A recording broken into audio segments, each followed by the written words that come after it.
Greetings, everybody, and welcome to this special little chit chat video here on YouTube. We have no reviews, no Blu-rays, no updates, no nothing. Wow, I was not expecting that. This totally came out of left field.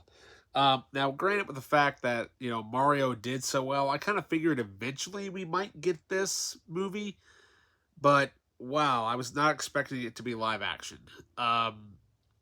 Yes, I read that there is going to be a live action Zelda movie. Okay, so here is what, I guess I should just go ahead and throw my 2 cents on here. So the thing is, with it being live action, okay, that's, unless you have a story that's done right, um, you know, this one's going to be a really tough one to pull off because obviously the character's been around for over 30 years.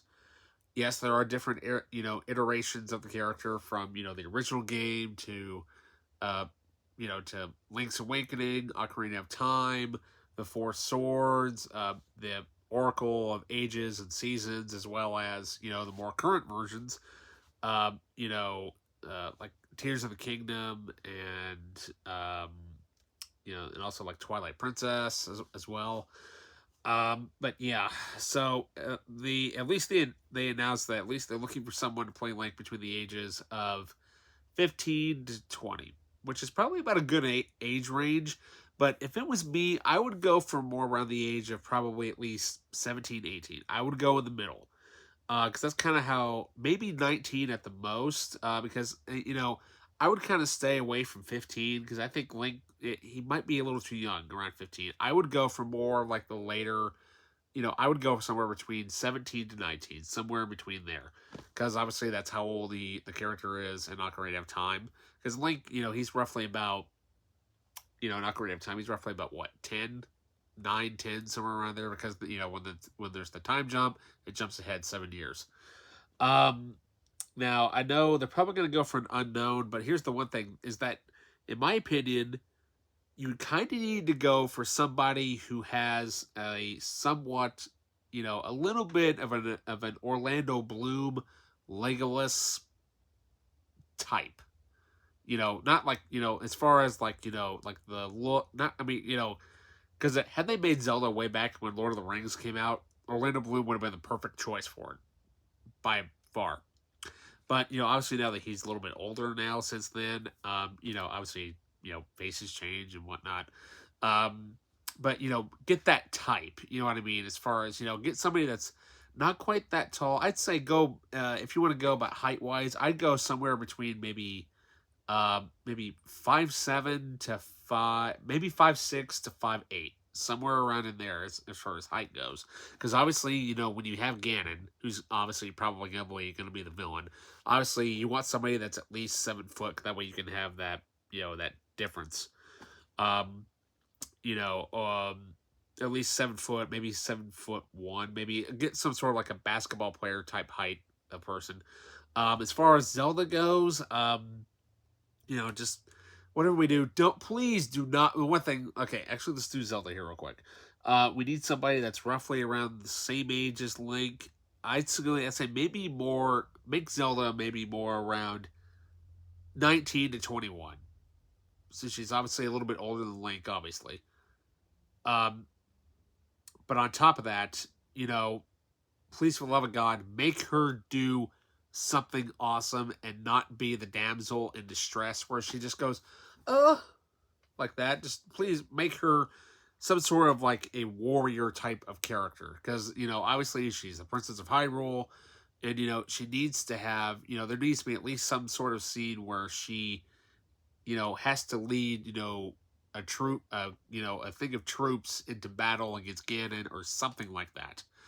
Um, but also another thing is that, please, for the love of God, do not do the origin story. Please, do not do it. We've seen that so many times when it comes to movies. Mario, you barely had that in there. That's fine. But do not do the whole origin thing.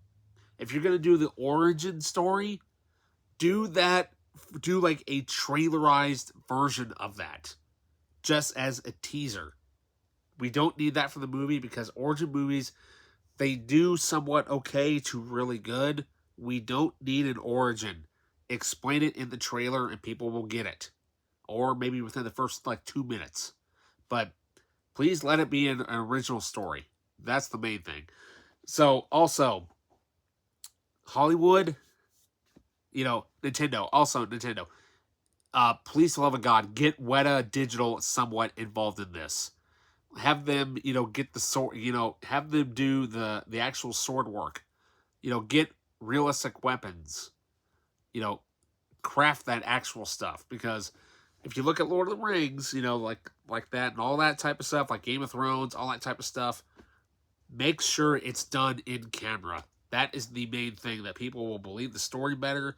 Make sure it's shot in camera and do as much as you can. Build those physical sets, and then you can use CGI to add on extensions or do whatever.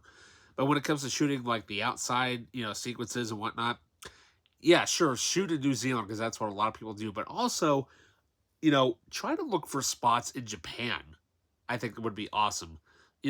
Find those little areas of Japan where there's like nobody there at all. Like that could be, say part of like Hyrule Forest or, the mountains or, what have you.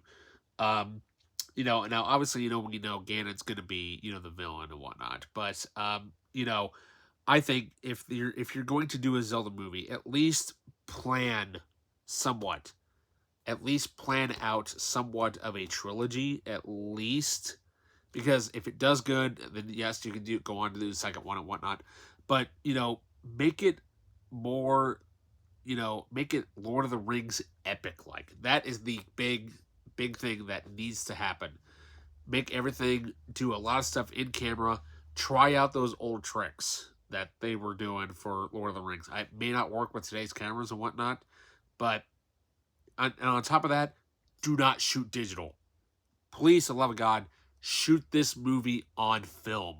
Because if you shoot it on film, it's going to look so much better, not just in theaters, but it's going to look even better on Blu-ray and as well as 4K when it gets released to physical media. But also, another thing, I hope to God that this movie is at least over 2 hours. Because if you cram, because there's so much story, there's so much stuff you can do with this. And on top of that, make it, do it for the kid, not just for the kids, but do it for us adults who have lived with this character for 30 years. Make it at least 2.5 hours to maybe 240 at the most, especially for your first movie. Maybe 220 at the shortest. At least make it over 2 hours, because there's going to be so much stuff that you're going to have to cram in there for at least the first, 20, 25 minutes. And, especially with your, with your general audience who doesn't know what Zelda is, blah, blah, blah, blah. You know what? Explain it to them within the first 5 minutes and they'll get it. It's that simple. But I tell you what, though, I sure hope to God, though, that they get, but the guy that they got to direct it, Wes Ball, he is no stranger to epic. He actually made all 3 of the Maze Runner movies. Those are awesome, by the way. And also with his, at the time of this recording, he is currently, I think, still in the midst of post-production on Kingdom of the Planet of the Apes, which is the 4th movie in the revitalized series.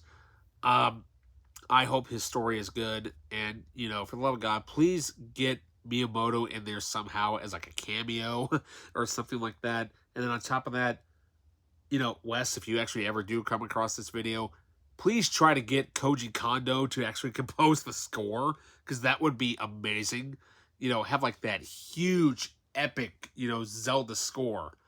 That's another thing too, is, sure, take, do like basically what we need is that we need, as in my opinion, as far as the score goes, we need to have like the Koji Kondo Zelda score, but that needs to be epicized. I know it's probably not a word, but that's how I'm using it. As in, take literally what Howard Shore did with the Lord of the Rings scores, with the first 3. Make it that epic in style. You got character. You're gonna have themes for characters. You're gonna have themes for locations. You're gonna have themes for, you're gonna have battle themes. and whatnot. And on top of that, just please do not screw this up. You know what? In my opinion, I think, to be honest with you, I'm sure they're probably going to try to shoot for maybe a 2025 release date, maybe. I think what would be cool is if they actually pushed it back to 2026. Yes, that may be about 3 years. But on top of that, if they were to release it in May and in 2026, that would be awesome because that would be the 40th anniversary of The Legend of Zelda. That would be kind of cool. But I'm sure I want to say it's probably going to get released. Probably, I'd say maybe 2025 Christmas time would be my guess as an early release date. But since the fact that, Kingdom of the Planet of the Apes doesn't really come out, until next year, because obviously they're still in post production on that. And I know Wes is probably still trying to figure out how to get everything made and all this and that. But like I said, get Weta and Richard Taylor involved with that movie somehow. But not only that, though, yes, Nintendo's is definitely going to be involved, and so is Avi Arad and all that. Just whatever you do, just don't Marvelize it. And then on top of that, the costumes. Make sure the costumes are game accurate. That's another key thing. Like, literally, if you were to basically make do like a live action version of what Link's costume is, like say from the Tears of the Kingdom, that would pass. That would be awesome. And then on top of that, obviously the Master Sword, that has to be real. The Ocarina, if that gets shown up, that has to be real. Obviously the shield. But like I said though, but as far as Ganon goes, I know that's going to be kind of tough. Because obviously we know he has a human form and he has his pig form. I would say probably if Link fights him, at the end or whatever, make Ganon basically, don't kill him off, just make him defeated. Then have him and then when you get to the second movie, whenever they do that, do something that that is unexpected. Make the bad guy win. Like have him, take Zelda out. Like say if the movie does well and they do a sequel, Zelda and Ganon have a fight, and Ganon actually ends up winning. So he takes Zelda off, and then Link has to go off on another adventure for the third movie to get her back. And then the third film, basically, in my opinion, should possibly be a little bit more Ocarina of Time-ish as far as the final battle goes, music-wise. Because it has that really cool, like that really deep male choir and the drums and all that stuff. But, like I said, we're dealing with the first movie. The third movie can come, later down in time, second movie as well. But it all depends on how good this first movie does.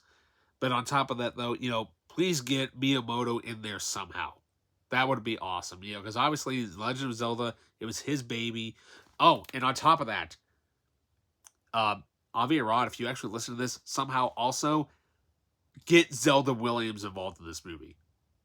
Please, as a producer or somebody, because not only that, though, because Robin Williams, he was such a diehard fan of Zelda that he named his daughter after Zelda from the game, which would be so cool. I mean, even have her.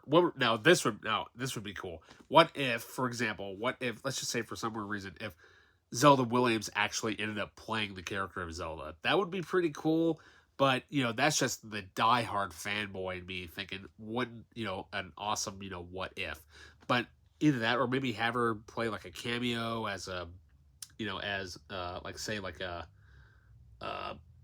like a handmaiden to Zelda or something, or something like that. So alrighty, so that does it for this small little Zelda video. Keep tuned for more, and I'll have a lot more to say when I get the chance to. All right, see you later.